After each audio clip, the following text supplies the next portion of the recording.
Thank you for taking a moment with Mel. Today I'm going to talk through one of the books that I finished reading this summer, What Happened to You. This book is a wonderful book.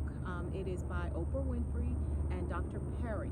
And what the book is about is them telling us the impact of what happened to us and why that is so important in our overall well-being and our overall development.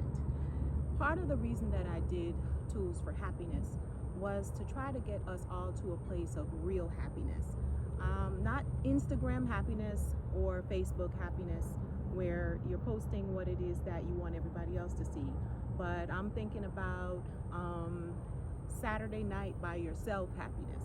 So the book talks about how trauma affects our brains, and what they do is they do a back and forth where they're talking through stories. Dr. Perry talks through some stories of when he was practicing with children and adults, and Oprah Winfrey talks through some stories from her show, and then she also talks about some of her personal stories. What we learn is that trauma as early as 2 months really affects us as we get older.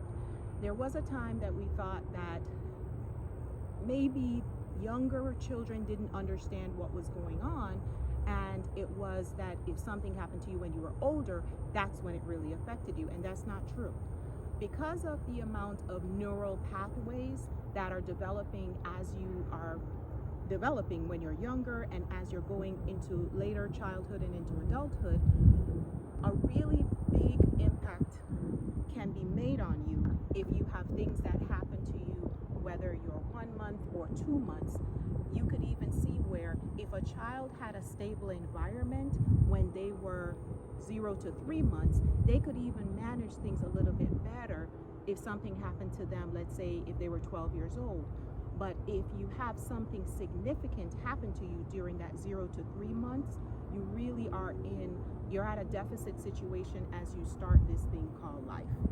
You have a heightened stress response. Let's say even for me, as I was younger and I had a lot of things that went on with me, a parent that died young, moving to a new country, being taken away from my regular support system of my aunts and my uncles and my cousins and my grandparents. Well, actually grandmothers, because my grandfathers had already passed on, but my grandmothers.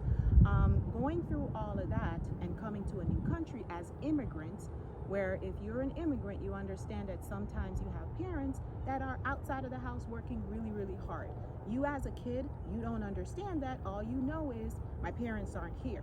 So I used to act out and get into trouble and get whoopings, and it really didn't help my overall well-being because I was acting out because I wanted attention. Now, when I went into college, that's when I realized from a psychology standpoint that children will accept negative energy, attention, even before they accept none at all.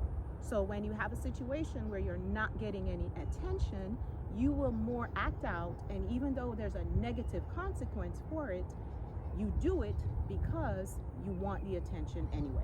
So this book was wonderful for me. I think it will be life-changing for a lot of people. It will help you to understand yourself, and it will help you to understand others. The thing about it is that there's no such thing as a perfect parent. Children do not come with a guidebook, and a lot of times we end up doing what it is that we had done to us.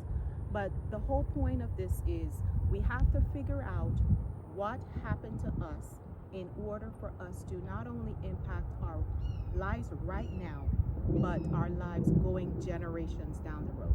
So I hope you take the time to either read the book, or if you're an audio person, for you to actually listen to the audio book, because it is amazing and it will be life-changing.